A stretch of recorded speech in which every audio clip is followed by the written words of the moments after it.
আসল কথা বলছিস না কেন? গরু গরু, রোদ স্টপ। আমরাও বিয়ে ভাঙতে এসেছিলাম। কুহু তাকালো নাতাশার দিকে। এর সাথেই না আয়ান ভাইয়ের ভাব জমেছে? অনেকটা সুন্দর তো, তাও তো তার ঘাড় থেকে নামছে না। হঠাৎ নাতাশার বলা কথাটা মাথায় সেট হতেই বলে উঠল, কিন্তু আমি তো আপনাদের চিনি না। যা খুশি হোক, কিন্তু আজ এই গাড়ি থামবেন না। এই মদনা বলল কেন যে আমি ওর সাথে পারবো না? আমাকে চিনেও। আজ ওকে দেখিয়ে দিব এই রোদেলা সাহারিয়ার কি জিনিস। রোদেলা কথাটা বলে স্টার্টিংটা ঘুরিয়ে রাস্তা বদল করলো। ঘটনাটা এত দ্রুত ঘটলো যে আহানাপরা হকচকিত হয়ে গেল। কুহু আর নিধি পড়ে যেতে যেতে বাঁচলো। কুহু বলে উঠল, বেবি শান্ত হ। ওরা যদি সত্যি এর জন্য এসে থাকে তাহলে তো আমাদেরই লাভ। আস্তে রোদ, মরে যাবো তো। ছি, কি সব অশ্লীল কথা। রোদেলা হাই স্পিডে ড্রাইভ করছে। ওই ছেলেটাকে সে সহ্যই করতে পারে না। ওদের গাড়ির সামনে হঠাৎ আরেকটা গাড়ি এসে পড়ল। রোদেলা ব্রেক কষতে কষতে দেরি হয়ে গেল। চোখ বুজে ফেললো সে। বুঝলো যে দেরি হয়ে গেছে। তিনজনই গলা ফাটিয়ে চেঁচিয়ে উঠল। কুহু চেঁচিয়ে বলল, ওরে বাঙ্গি রে! ছোট মায়ের সাথে কথা হয়েছে স্যার? সাকুয়াত আলম সোফায় হেলান দিয়ে চোখ বুজেছিলেন। হারুন রহমানের কথা শুনে সোজা হয়ে বসলেন ভদ্রলোক। চাপা একটা দীর্ঘশ্বাস ছাড়লেন তিনি। এরপর বললেন, রিসিভ করে না কল করলে মায়ের মতো তেরা হয়েছে।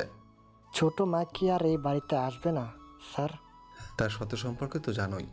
স্যার, একটা কথা বলতাম, যদি কিছু মনে না করেন। আহা হারুন, তুমি আবার এসব বলছো কেন? বলো তুমি। হারুন রহমান খানিকটা আমতা আমতা করে বললেন, আসলে স্যার, জীবন তো একটাই, বড় ম্যাডামও নেই। ছোট মাকে এত বছর খোঁজার পর পেয়েছেন। ঝেড়ে কাশো হারুন। হারুন রহমান একটা শুকনো ঢোক গিলে বলেই দিলেন, এবার স্যার, রাজনীতি ছেড়ে দিন। সাকুয়াত আলম তাকালেন তার দিকে। হারুন রহমান বলেন, প্রতিশোধ নিয়ে কী বা হবে বলুন? এতে ছোট মা যা বলছে তাই করুন না স্যার। রাজনীতি ছেড়ে দিন, মেয়েকে নিয়ে ছোট্ট একটা সুখী সংসার গড়ে তুলুন। ছোট্ট একটা জীবন, এইসব জঘন্য খেলা খেলে জীবনটাকে নষ্ট করবেন না স্যার। আমার স্ত্রী খুনিকে তুমি ছেড়ে দিতে বলছো হারুন? কি করে বললে তুমি এটা? যার জন্য আমার ওয়াইফের প্রাণ গেল, আমার মেয়ে আমার থেকে এতগুলো বছর দূরে রইল, এমনকি আমি জানতামই না যে আমার মেয়ে বেঁচে আছে, তাকে ছেড়ে দিতে বলছো তুমি? মেয়ের ইচ্ছের গুরুত্ব দিবেন না একটাবার? আপনার কারণে ছোট মা আজও এই বাড়িতে পা রাখেনি। এমপির মেয়ে হয়েও সে। আর ওর মায়ের খুনি, তাকে ছেড়ে দেবো আমি? ওকে কিছুতেই বাঁচতে দেবো না আমি। ওকে মেরে আমি রাজনীতি ছাড়বো না কে বলেছে? অবশ্যই ছাড়বো, তবে ওকে শেষ করে। আপনি কি তা পারবেন স্যার? সাকুয়াত আলম তাকাতে পারলেন না হারুন রহমানের চোখের দিকে। সত্যি তো, সে কি পারবে যাকে শেষ করার জন্য এত কিছু? সেও তো একটা সময় তার হৃদয়ের একটা অংশ ছিল। প্রাণপ্রিয় বন্ধুর বুকে সে কি করে গুলি করবে? না না, তাকে পারতেই হবে। সে বন্ধু ছিল না কখনোই। বন্ধু হলে কোনোদিন পারতো না এমন কাজ করতে। সাকুয়াত আলম একটা চাপা দীর্ঘশ্বাস ছাড়লেন। এতগুলো বছরে অনেকবার সুযোগ এসেছিল তার প্রতিশোধ নেবার, কিন্তু সে পারেনি। আর কোনোদিন পারবে কি না এটাও তার জানা নেই। হাই জানেমান। আরিফ চোখ বুজেছিল। হঠাৎ পরিচিত কণ্ঠ কানে আসতেই চোখ খুলল সে। নিধিকে দেখতেই হতবাক হলো সে। তার পাশে আরেকটা বেডে তার থাকার অবস্থার কথা ছিল, যদিও তেমন আঘাত পায়নি সে। যথাসময়ে রাফি ব্রেক কষেছিল, তাও কপালে আঘাত পায় সে। কপালের কোণে ফুলে নীলচে হয়ে গেছে। আরিফ বলে উঠল, এ কে হচ্ছে তোমার? নিধি দাঁত কেলিয়ে বলল, তুমি একা একা হসপিটালে থাকবে, এটা কি মানায় বলো? তাই আমিও চলে এসেছি। আরিফের হঠাৎ মাথায় এলো যে আহানাপরা হকি স্টিক নিয়ে বেরিয়েছিল। যে ছেলে কিনা নিজের প্রিয়তমাকে হকি স্টিক মারতে পারে, সেই ছেলে আরেকজনের প্রিয়তমাকে মারতে পারবে না। আরিফ বলে উঠল, এই তোমাকে কি আনাফরা মেরেছে? তোমার বন্ধু আহানাফ আর রোদের কাজিন আহানাফ কি একজনই নাকি? রোদকে চেনো তুমি? দুজনই বোকা বোকা নজরে দুজনের দিকে তাকিয়ে রইল। নিধি হঠাৎ বলে উঠল, এই তুমি নাকি সুইসাইডে ট্রাই করেছিলে? আরিফ মুখটা বাংলার পাঁচের মতো করে বলল, তোমাকে ছাড়া আমি কি করে? এক থাপ্পড়ে পাছা ফাটিয়ে দেবো বেয়াদব ছেলে। আরিফের মুখটা কালো হয়ে গেল। নিধি নরম সুরে বলল, তোমার কিছু হলে আমার কি হতো? ওদের কথার মাঝে আহানাপরা হাজির হয়, সাথে কাজে নিয়ে এসেছে। কুহু আর রোদেলাও আছে। তারা ঠিক আছে, তেমন আঘাত পায়নি। আদিত বলে উঠল, তোরা বিয়েটা করে আমাদের শাস্তি দে একটু। ভাই রে ভাই, কি একটা অবস্থা! আর একটু হলে সবকটা মিলে একসাথে পটল তুলতাম। একটুর জন্য বেঁচে গেছি। রোদেলা মাথা নিচু করে রেখেছে। রাফি ওর কানে কানে বলল, এত বড় বিপদ থেকে বাঁচিয়ে দিলাম, থ্যাঙ্কস মি লেটার চোরনি। রোদেলা রাগী চোখে তাকালো তার দিকে। রাফি ভয় পাওয়ার অভিনয় করলো। রোদেলা ভাঙালো ওকে। রাফি চোখ বড় বড় করে ফেললো। রোদেলা হাসলো। রাফি অবাক হলো। এবার হাসতেও জানে? ওরে বাবা। কুহু রোদেলার পেছনে দাঁড়িয়ে সে তাকিয়ে তাকিয়ে নিধি আর আরিফকে দেখছে। একটু পর ওদের বিয়ে হবে। অন্যের পূর্ণতা দেখতেও ভালো লাগে। সেও তো এমন এক পূর্ণতার স্বপ্ন দেখেছিল যা একজন চূর্ণ বিচূর্ণ করে দিয়েছে। সে যদি অমন খারাপ না হতো তাহলে তাদের সম্পর্কটাও বোধহয় পূর্ণতা পেত। হঠাৎ তখন আহানাপ তার কানের কাছে মুখ নিয়ে বলে উঠল, আমাদেরও এমন একটা দিন আসবে, আপনি কি সেটাই ভাবছেন তিলোত্তমা সুন্দরী? ভরকালো কুহু। আহানাপের দিকে ভ্রু কুচকে তাকালো সে। আহানাপ হাসছে। কুহু ভেবে পায় না তার মাঝে কি দেখে এই লোকটা এমন পাগল হলো। কুহু বেশিক্ষণ তাকিয়ে থাকতে পারলো না, নজর সরিয়ে নিল। আহানাপ আবার তার কানের কাছে মুখ নিল। কোনো কারণ ছাড়াই পাগল করে ফেলেছেন। ইস, আমাদের যে কবে এমন একটা দিন আসবে। কুহু ভেবে পায় না এই লোক মনের কথা কি করে বুঝে ফেলে। সে আস্তে করে বলল, কোনো দিন আসবে না। আসবে ম্যাডাম, খুব শীঘ্রই আসবে। কুহু সরে গেল যেন আহানাপ আর কিছু বলতে না পারে। কাজী বিয়ে পড়ানো শুরু করলো। আহানাপ নিধির উদ্দেশ্যে বলল, তুমি দিনমোহর হিসেবে কি চাও? বাড়ি গাড়ি টাকা? নিধি আরিফের দিকে তাকালো। আরিফ এদিকেই তাকিয়ে নিধি লাজুক হেসে বলল, ওর একটা কিডনি। সবাই একসাথে চেঁচিয়ে উঠল। নিধি আবার একই ভঙ্গিমাতে বলল, সাথে ওর হৃৎপিণ্ডটা, যেটাতে নাকি আমি বসবাস করি। কিন্তু মা, দিনমোহর যে সাথে সাথে দিতে হয়। আরিফ বিছানা ছেড়ে নেমে বলে উঠল, আমি বিয়েই করব না। সবাই ওর দিকে রক্তচক্ষু নিক্ষেপ করলো। এত কষ্ট করে এই পর্যন্ত আসার পর এখন বলছে বিয়ে করবে না। সুইসাইড করে ফেলে আবার এখন বলে বিয়ে করবে না। আরিফের মনটা বলল, আরিফ পালা, দৌড় দে। আরিফ পালাতে নিলে সবাই ওকে খপ করে ধরে ফেললো। আদিত বলল, এখন বিয়ে করবি না কেন? সুইসাইড করতে পারো। এই হৃদয়টা তোমার বলে পাম মারতে পারো। এখন সেটা কেন করতে পারবে না সোনা? নাতাশার ডাক্তারকে নিয়ে আজই এর হৃৎপিণ্ড আর কিডনি বের করা হবে। সবার ঠোঁটে লুকায়িত হাসি। আরিফ চেঁচিয়ে উঠল, আমি বিয়ে করব না, আমা বাঁচাও। এই হৃদয়ে শুধু তোমারই বসবাস। আরিফ ভাই খাইছে এখন আইক্কাওয়ালা বাস। সবাই হাসলো শুনে নিধি হঠাৎ বলে উঠল, আমি না এসব টুকটাক অপারেশন পারি। কুহু আর রোদেলা চমকে তাকালো তার দিকে, সাথে আরিফও। কারণ তুই না কমার্সের স্টুডেন্ট? রোদেলার কথা শুনে নিধি মুখ চেপে হেসে বলল, ইউটিউব থেকে শিখেছি। সবাই একসাথে বলে উঠল। কাজী সাহেব যেন এসব বিপাকে পড়ে গেছে। দেন মোহরে কিনা কিডনি আর হৃৎপিণ্ড চেয়ে বসলো। এখন আবার বলছে ইউটিউব দেখে অপারেশন করা শিখেছে। মনে হলো যেন কাঁথা সেলাই। আদিত বলে উঠল, তাহলে আর দেরি কেন, লাগা অপারেশন। না আম্মা। সুহাসিনী নামটা দেওয়ার পেছনে অদ্ভুত কাহিনী আছে। কুহু যখন প্রথম আমাদের বাড়িতে আসলো তখন মেয়েটার চেহারায় ছিল একরাশ বিষণ্ণতা থাকারই কথা। ওর দাদি ওদের সবটা জুড়েই ছিল। সেই দাদিই চলে গেছে ওকে ছেড়ে। মেয়েটা যেন একদম নিঃস্ব হয়ে যায়। ওর সাথে আমার এর আগে দেখা হয়নি বললেই চলে। এই বাড়িতে আসার পর খুব একটা কথা হতো না, এমনও না নিজের রুমে থেকে বের হতোও না। মা ওর খাবার রুমে গিয়েই খাইয়ে দিয়ে আসতেন। অনেকটাই ভেঙে পড়েছিল। একদিন আমার গা কাঁপিয়ে জ্বর এলো। ওই দিন বাহিরে চলছিল ঝড়ের তাণ্ডব। মা অনেকটা চিন্তিত হয়ে পড়লেন। বাবা তো দেশে থাকেন না, চাই চিন্তাটা বেশি ছিল। কুহু ওই দিন রুম থেকে বেরিয়ে আমার রুমের বাইরে উঁকি দিয়ে ঘটনা বোঝার চেষ্টা করছিল। মা ওকে দেখেই বললেন, ও মা, কুহু ভিতরে আয় মা, বজ্রপাতের আওয়াজে ভয় পাচ্ছিস? কুহু উপর নিচ মাথা নাড়ল। ভেতরে এলো সে। আয়ান চোখ বুজেছিল। কপালে জলপট্টি দেওয়া। হঠাৎ বিদ্যুৎ চলে যায়, চারিদিকে অন্ধকারে তলিয়ে যায়। সাথে সাথে আনোয়ারা বেগম বলেন, এই কারেন্টটাও আর যাওয়ার সময় পেল না।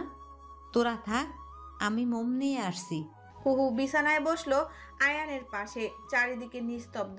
হঠাৎ আয়ানের গঙ্গানোর শব্দে কুহু একটু নড়ে চড়ে বসলো। আয়ানের দিকে তাকাতেই দেখলো আয়ান গায়ের কাঁথাটা সরাতে চাইছে, হয়তো জ্বর ছাড়ছে। কুহু দরজার দিকে তাকালো। মামি এখন আসছে না কেন? আয়ানের গঙ্গানি বেড়ে গেল। বিড়বিড় করে গায়ের কাঁথাটা সরাতে বলল। কুহু বুঝলো, ভাবলো কাঁথাটা সরিয়ে দিবে। যেই ভাবা সেই কাজ। সে টান মেরে আয়ানের গায়ের কাঁথাটা সরিয়ে ফেললো। তখনই বিদ্যুৎ চলে এলো। আয়নের দিকে নজর যেতেই কুহুর চক্ষু চড়ক গাছ। আয়নের পরনে শুধু কালো রঙের একটা শর্ট। কুহু ড্যাব ড্যাব করে তাকিয়ে রইল সেই দিকে। আয়ান তখন একটু একটু করে তাকালো, ঝাপসা ঝাপসা দেখছে সব। হঠাৎ কুহুকে দেখতেই ভরকালো ছেলেটা। ওর তাকানো অনুসারে তাকাতেই আরো ভরকালো। কুহু তখনও খুব মনোযোগ সহকারে তাকিয়ে যেন খুব আশ্চর্যজনক জিনিসই দেখে ফেলেছে সে। আয়ান জোরে চেঁচিয়ে উঠল, চমকে উঠল কুহু। সেদিন প্রথমবার আমি কুহুকে হাসতে দেখলাম। সে কি হাসি ওর! ওকে হাসলে এতটা সুন্দর লাগে যে কল্পনার বাহিরে।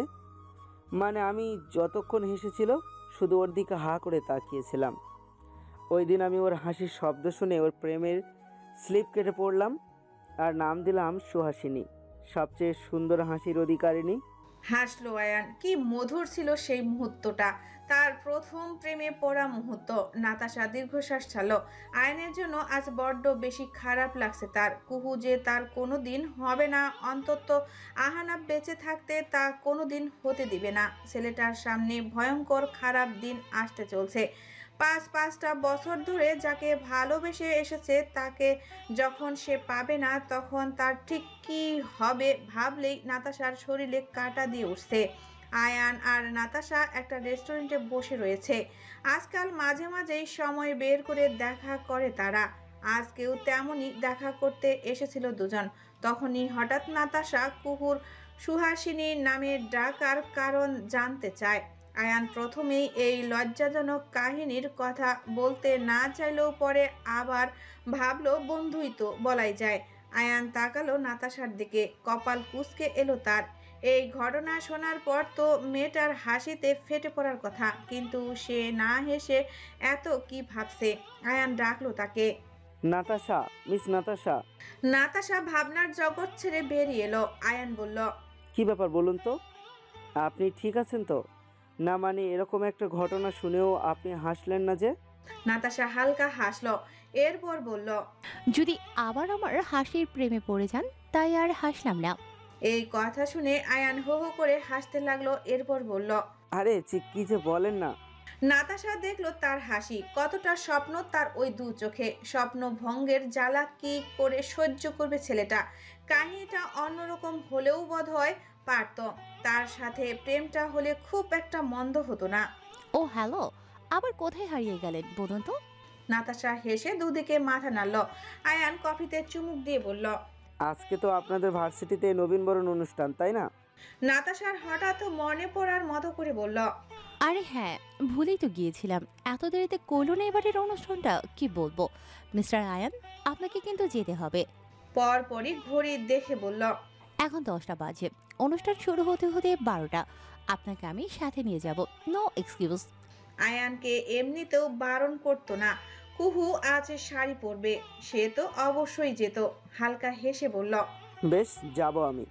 নাতাশা খুশি হলো শুনে। রোদ, আমি এসব শাড়ি টাড়ি সামলাতে পারি না, তুই তো জানিস। নো এক্সকিউজ বেব, অনেক কষ্ট করে শাড়ি দুটো ম্যানেজ করেছি। তুই আর আমি সেম সেম। রোদেলা শাড়িতে কুচি দিচ্ছে আর কথাগুলো বলছে। ভিডিও কলে কথা বলছে তারা। কুহু বলে উঠল, তোকে কে শাড়ি কিনতে বলেছিল? হ্যাঁ, শাড়িটা দেখেও অনেকটা দামি বলে মনে হচ্ছে। পরবো না আমি এসব বাঙ্গির শাড়ি। রোদেলা চ সূচক শব্দ করলো। কিছুতেই শাড়ির কুচিগুলো ঠিকঠাক ফেলতে পারছে না সে। বলেই বসলো, দেখ ভাই, সবে শাড়ি পরবে, তুই আর আমি কেন বাদ যাবো তাহলে? আমি জানি না কিছু, তুই শাড়ি পরছিস, এটাই শেষ কথা। নাও বাই। রোদেলা কল কেটে দিল। কুহু কিছু বলার সুযোগটাও পেল না। কোলে থাকা মেরুন রঙের শাড়িটার দিকে তাকালো সে। এরপর দীর্ঘশ্বাস ছাড়লো। কিন্তু সে তো শাড়ি পরতেই জানে না। মামিকে বলবো কি একবার? না থাক। শাড়ি তো পরাবেই না, উল্টো ঝাঁটা দিয়ে দৌড়ানি দিবে। কুহু ভাবতে লাগলো যে কি করবে। পরক্ষণে ইউটিউবের মতো সাংঘাতিক জিনিসের কথা মাথায় এলো তার। ব্যাস হয়ে গেল না সমাধান। হাসলো কুহু। আধা ঘন্টা পর ফাইনালি আই এম রেডি।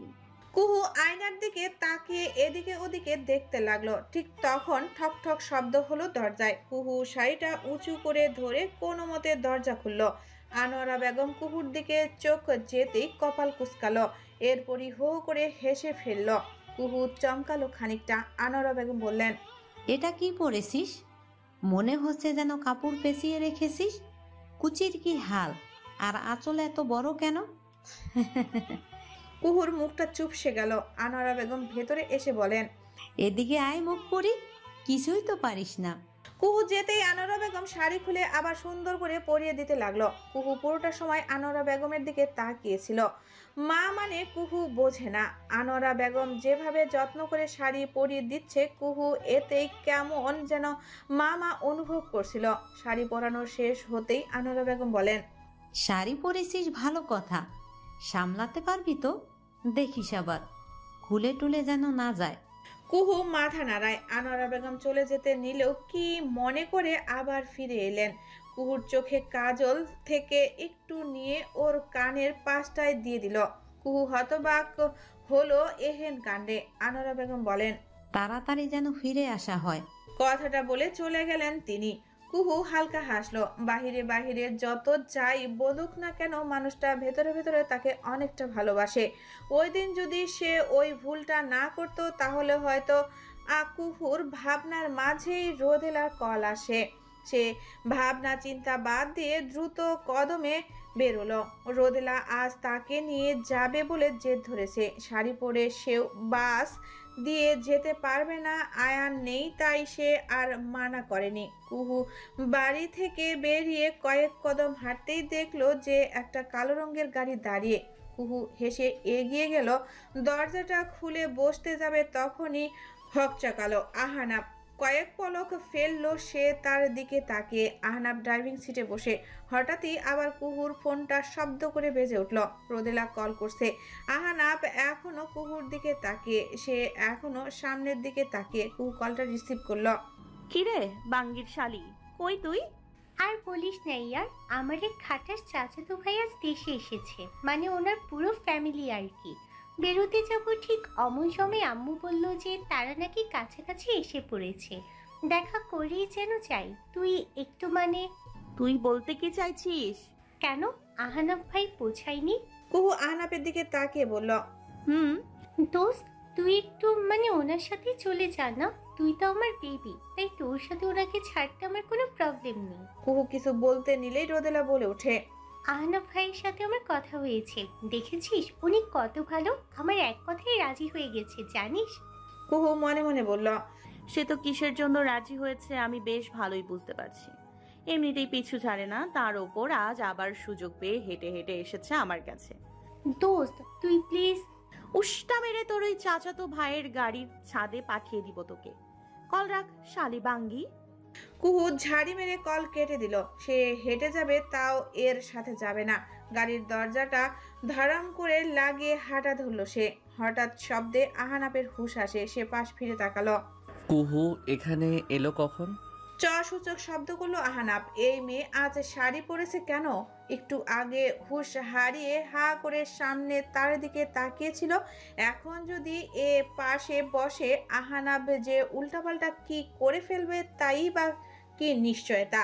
কিন্তু একে একা একা ছেড়ে দেওয়াটাও তো ঠিক হবে না। আহানাব একটা শুকনো ঢোক গিলল। শিকদার কুঞ্জে পরপর দুটো গাড়ি এসে পৌঁছালো। গাড়ির হর্নের শব্দে জেরিন বেগম হাসি মুখে বলে উঠলেন, ওরা চলে এসেছে। রোদেলার বিরক্ত লাগছে। সে তো এই বাড়িতেই থাকছে, পালিয়ে তো যাচ্ছে না। তাহলে পরে দেখা করলেই তো হতো, তা না। সেও গেল মায়ের পেছন পেছন। শাড়ি সামলানো সত্যি অনেক কঠিন কাজ। রোদেলা মায়ের পাশে দাঁড়ালো। প্রথম গাড়ির দরজাটা খুলে গেল। নেমে এলো এক মধ্যবয়স্ক লোক, মুখে অমায়িক হাসি। অপর পাশের দরজাটা খুলে নেমে এলো শাড়ি পরিহিত এক মহিলা, চোখে পানি চিকচিক করছে। জেরিন বেগম দৌড়ে গেলেন। কেমন আছো আপা? আলিশা বেগম কথা বলতে পারলেন না। জেরিন বেগমকে জড়িয়ে ধরে কান্নায় ভেঙে পড়লেন। রোদেলা চুপচাপ দাঁড়িয়ে দাঁড়িয়ে সবটা দেখছে শুধু। অখিল শাহরিয়ার আর সাজ্জাদ শাহরিয়ার হাসলেন। রোদেলার নজর গেল পেছনের গাড়িটার দিকে। ওটাতে আবার কে? তখনই গাড়ির দরজাটা খুলে গেল। নেমে এলো এক যুবক। রোদেলার না চাইতেও হা করে তাকিয়ে রইল তার দিকে। চোখ দুটো একদম আহনাফ ভাইয়ের চোখ দুটোর মতো। চেহারার গঠন যেন একদম পারফেক্ট, লম্বাও তো সেই উঁচু, মনে হচ্ছে যেন রূপকথার জগতের রাজকুমার। রোদেলাকে ড্যাব ড্যাব করে তাকিয়ে থাকতে দেখে যুবকটা কেমন করে যেন হাসলো, এক চোখ মারল সে। রোদেলা ভরকে গেল। সে কি ঠিক দেখলো? নজর সরিয়ে নিল সে। হ্যাঁ, যত সুন্দরী হোক না কেন, আহনাফ ভাইকে ছাড়াতে পারিনি। ছেলেটা চাবির রিং হাতে ঘোরাতে ঘোরাতে সামনে এসে উপস্থিত হলো। সাজ্জাদ শাহরিয়ার বললেন, ছেলেকে দেখবে না, শুধু আপাকে জোরে ধরে কাঁদলেই হবে? রোদেলা বুঝলো যে এটা সেই রাহুল, আসলেই কিন্তু সেই হ্যান্ডসাম। পরপরই রোদেলা নিজের মাথায় গাঁটটা মারল। জেরিন বেগম চোখের পানি মুছে রাহুলের দিকে তাকালেন। রাহুল মুস্কি হেসে সালাম দিল। জেরিন বেগম সালামের জবাব দিয়ে বলেন, মাশাআল্লাহ, আমাদের রাহুল তো অনেকটা সুদর্শন হয়েছে দেখতে, একদম আমাদের আহনাফের মতন। রাহুল প্রথমে হাসলেও পরে সেই হাসি মিলিয়ে গেল আহনাফের মতো। আহনাফকে মাঝে টানতেই হবে এদের। তবে সেই বিরক্ত সে প্রকাশ করলো না, মুখে বলল, কেমন আছো ছোট মা? এতদিন ভালো ছিলাম না, এই যে তুই এলি এখন ভালো লাগছে। রাহুল হেসে আলতো হাতে জেরিন বেগমকে জড়িয়ে ধরে বলল, ও ছোট মা। সবার মুখেই হাসি। রোদেলা শুধু ঘড়ি দেখছে। অখিল শাহরিয়ার ডাক দিলেন তাকে। রোদেলা হাসি মুখে এগিয়ে গেল। ভাইজান, আমাদের মেয়ে রোদেলা। রোদেলা সাজ্জাদ শাহরিয়ার পা ছুঁয়ে সালাম করতে নিলে বাধা দিলেন তিনি। আরে বেঁচে থাকো মা, অনেক ভালো থাকো, কত বড় হয়ে গেছে তাই না? ইস, মেয়েটা কি মিষ্টি হয়েছে দেখতে, ইচ্ছা তো করছে ছেলের বউ বানিয়ে ফেলতে। সবাই অট্টহাসিতে ফেটে পড়ল। ফোরন কেটে রাহুল বলল, আই হ্যাভ নো প্রবলেম। সবাই আরো জোরে জোরে হাসতে লাগলো এটা শুনে। রোদেলা চমকে তাকালো তার দিকে। ভয়েসটা পরিচিত লাগছে কেন রে? রাহুলের দিকে তাকিয়ে ভাবছিল সে কথাটা। রাহুল হঠাৎ সানগ্লাসটা একটু নিচু করে আবার চোখ মারল তাকে। রোদেলা হালকা হেসে বলল, ভাইয়ার মনে হয় চোখের সমস্যা। সবাই তাকালো তাদের দিকে। রাহুল বলল, সামনে এত সুন্দর একটা পরি দাঁড়িয়ে থাকলে কি আর চোখ ঠিক থাকার কথা? সবাই অদ্ভুত নয়নে তাকালো তার দিকে। রাহুল তা দেখে বলল, chill, I am just joking. Sari পরে কোথায় যাওয়া হচ্ছে? রোদেলা কিছু বলার আগেই জেরিন বেগম বলেন, ওদের ভার্সিটিতে আজ নবীনবরণ অনুষ্ঠান। রাহুল বড্ড উচ্ছ্বাস নিয়ে বলল, ওয়াও। রোদেলা হালকা হাসলো। অখিল শাহরিয়ার বললেন, বাইরে দাঁড়িয়ে থাকবে নাকি? সবাই ভিতরে আসো তো। সবাই ভেতরে যেতে নিলে রাহুল বলল, তোমরা ভিতরে যাও, আমি লিটল প্রিন্সের সাথে অনুষ্ঠানে জয়েন করব। Do you have any problem? Rodela মুখ কুচকালো। এ আবার কেমন নাম, লিটল প্রিন্সেস? মনের বিরক্ত মনেই চাপা দিল। মুখে হাসি ফুটিয়ে বলল, আপনি মাত্র এলেন, বিশ্রাম নিন। I am not tired yet, I want join. যেতে চাচ্ছে যখন যাক, আহনাফের সাথেও দেখা হয়ে যাবে, ভালোই তো হবে। যাও বাবা, ঘুরে আসো। রোদেলার বড্ড বিরক্ত লাগলো, তবুও সে মুখে কিছু বলল না। হাসি মুখে গাড়িতে গিয়ে বসলো। রাহুল দুদিকে ঘাড় বাঁকালো। ঠোঁটের কোণে তার অদ্ভুত এক হাসি। ভার্সিটির গেটে গিয়ে পরপর দুটো গাড়ি ঢুকলো। একটাতে আহনাফ কুহু আর একটাতে রাহুল রোদেলা। গাড়ি দুটো একসাথে থামলো। গাড়ির দরজা খুলে একসাথে বেরোলো সব। রোদেলা কুহুকে দেখতেই চেঁচিয়ে উঠল, বেবি। রাহুল ভ্রু কুচকালো। রোদেলা হাত নাড়িয়ে ডাকছে কুহুকে। আহনাফ তাকালো তাদের দিকে। রাহুল আস্তে করে একটা গালি দিল, সাথে আহনাফও একটা গালি দিল। কুহু হেসে এগিয়ে আসতে নেবে, তখন তার পাশে দাঁড়ানো যুবকটার দিকে তার চোখ গেল। মুখের হাসি উবড়ে গেল মেয়েটার। তার পুরো পৃথিবী যেন নিস্তব্ধ হয়ে গেল। এটা সে কাকে দেখছে? ভেতরের ঝড় শুরু হয়ে গেল তার। নিজের চোখকে বিশ্বাস করতে কষ্ট হচ্ছে। এতগুলো বছর পর আবার সেই ব্যক্তিকে দেখে যেন সে নিস্তব্ধ বনে গেছে। অজান্তেই কাজল কালো চোখে পানি চলে এসেছে, অথচ ব্যক্তিটি তাকে একবার দেখেনি, নজর সরিয়ে নিয়েছে। তখন গালি দিলেও দুজন এখন কুশল বিনিময় করছে। কুহু অবাক হয়ে গেল। এটা তার কল্পনা নয়, এটা সত্য। ও ফিরে এসেছে। হতভম্ব হয়ে বিড়বিড় করে আওড়ালো একটা নাম, রেনান। এটা আমার আরেক চাচাতো ভাই, যার কথা তোকে কলে বলেছিলাম, রাহুল ভাইয়া ইনি। রাহুল মুচকি হেসে হাত বাড়িয়ে বলল, হাই। কুহু তখনও তার দিকে অপলক নজরে তাকিয়ে। আহনাফ খেয়াল করলো ব্যাপারটা। কুহু রাহুলের বাড়িয়ে দেওয়া হাতের দিকে তাকালো। কুহু বুঝতে পারল না রেনার তার সাথে এমন অপরিচিতদের মতো কেন কথা বলছে। আর রাহুলকে, এটা তো তার রেনার, তার না, তার তো নয়। রেনারের কথা কাজগুলো মনে পড়তেই কুহু নিজেকে আবেগীয় হওয়া থেকে আটকালো। রোদেলা বলে উঠল, বেবি, তোর চোখে পানি, কি হয়েছে? কুহু অন্যদিকে ঘুরে গেল, চোখ মুছে বলতে লাগলো, চোখে কিছু গিয়েছে বোধহয়। কি হয়েছে দেখি। সে কুহুর বাহু ধরতে নিলে কুহু ঝাটকা মেরে তার হাত সরালো। কথায় কথায় গায়ে হাত দেন কেন? মেয়েদের গায়ে কেন পড়ে না? তো অসভ্যতামি না করলেই নয়, পরিবারের শিক্ষার অভাব। চলে যান আমার চোখের সামনে থেকে। লজ্জা থাকলে আর কোনো দিন আসবেন না। কুহু রাগান্বিত স্বরে বলল কথাগুলো। আহনাফ হতভম্ব হলো, সাথে রোদেলাও। কুহুর চেঁচানোতে অনেকের নজর এদিকে চলে এসেছে। এভাবে সবার সামনে কথাগুলো বলায় আহনাফ বিব্রত হলো অনেকটা। সে চলে গেল দ্রুত কদমে। আজ আর কিছু বলল না সে। রোদেলা পেছন থেকে ডাকলো, আহনাফ ভাই। আহনাফ শুনল না। রোদেলা জানে আহনাফের রাগ সম্পর্কে। সে কুহুর দিকে তাকিয়ে বলল, কাজটা ঠিক করলি না বেবি। কথাটা বলে আহনাফের পেছন পেছন ছুটল। কুহু দেখলো আহনাফের স্থান ত্যাগ, কিন্তু সে তো আহনাফকে বলতে চায়নি কথাগুলো। সে তো কুহু। তাকালো তার সামনে দাঁড়ানো যুবকটার দিকে। কুহু আর এক মুহূর্ত এখানে থাকবে না বলে ঠিক করলো। সে চলে যেতে নিলেই হঠাৎ পেছন থেকে রাহুল জেগে উঠল। বার্ট। কুহু থমকে গেল, চোখ দুটো বন্ধ করে ফেললো সে। গাল বেয়ে গড়িয়ে পড়লো নোনা জল। রাহুল এগিয়ে গেল। আহনাবের সাথে রিলেশনে গিয়েছ? কুহু হতভম্ব হয়ে তাকালো তার দিকে। রাহুল বলল, এখনো আগের মতোই আছো। চিৎকাতুনি, কান্না থামাও বার্ট। কুহুর কঠোর স্বরে বলে উঠল, আমার একটা নাম আছে, সেটা বলে ডাকবেন। তা না হলে খবরদার, দরকার নেই ডাকার। সবাই একটা তামাশা পেয়েছে আর কি। যার যেটা খুশি সেটা বলে ডাকে। প্রশ্নের উত্তরটা পেলাম না। আমার লাইফের পার্সোনাল বিষয় সেসব আপনাকে বলার প্রয়োজন আছে বলে মনে করছি না মিস্টার রেনান। ও সরি, মিস্টার রাহুল শাহরিয়ার। রাহুল হো হো করে হেসে উঠল। এরপর বলল, রেনান শাহিরার রাহুল, দুটোই আমার নাম। কুহুর একটু ইচ্ছা করছে না এর সাথে কথা বলতে। এর মতো একটা অমানুষের সাথে কথা বলতে তার বিবেকে বাজছে। কুহু চলে যেতে নেয়। রাহুল বলে উঠল, পালিয়ে যেতে চাইছো? কুহুর রাগ আকাশ ছিল। ইচ্ছে তো করছে থু মেরে ছোটবেলার মতো দৌড় দিতে। সে তাকালো রাহুলের দিকে। রাহুল বলল, কানাটা কি আমাকে দেখে করলে? কুহু যেন নিজের রূপে ফিরে এলো। না, তোর নানিরে দেখে করছি। বাঙ্গির পোলা, একে তো ধোকা দিয়েছিস, এখন আবার নাটক মারাস। এই, তুই এখানে এসছিস কেন? বিন বাজালো কে যে এখানে এসছিস? ইচ্ছা তো করছে তোরে আমি। কুহু আশেপাশে কিছু খুঁজতে লাগলো। দেখলো পাশেই একটা গাছের শুকনো ডাল পড়ে আছে। রাহুল চমকালো খানিকটা। মেয়েটার মুখের ভাষা তো কখনো এমন ছিল না।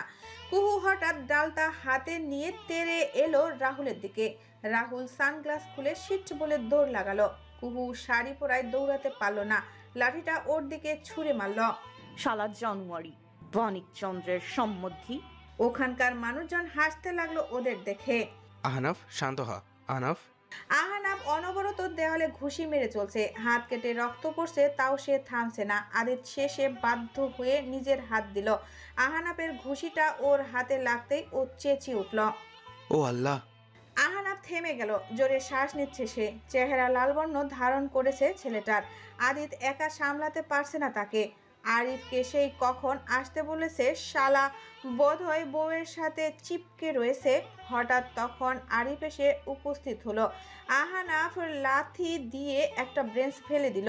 আরিফ বলে উঠল, হোয়াটস রং আহনাব? আহনাফ শাহরিয়ার মেয়েদের গায়ে পড়ে কথা বলে, আহনাফ শাহরিয়ার মেয়েদের সাথে ঘেঁষাঘেঁষি করে। ওর সাহস কি করে হয় আমাকে এই কথাগুলো বলার? ওরা দুজন একে অপরের দিকে তাকালো, এরপর বলে উঠল, এই ঠাড়া পড়া মিথ্যা কথাটা কে কইল ভাই? আহনাফের রাগে পুরো শরীর কাঁপছে, ইচ্ছা করছে কুহুকে চিবিয়ে খেতে। ঠিক তখন প্রবেশ করলো রোদেলা। মেয়েটা তখন ওর পেছন পেছন আসলেও হারিয়ে ফেলে, কি জানি কি করে। রোদেলা এসে বলতে লাগলো,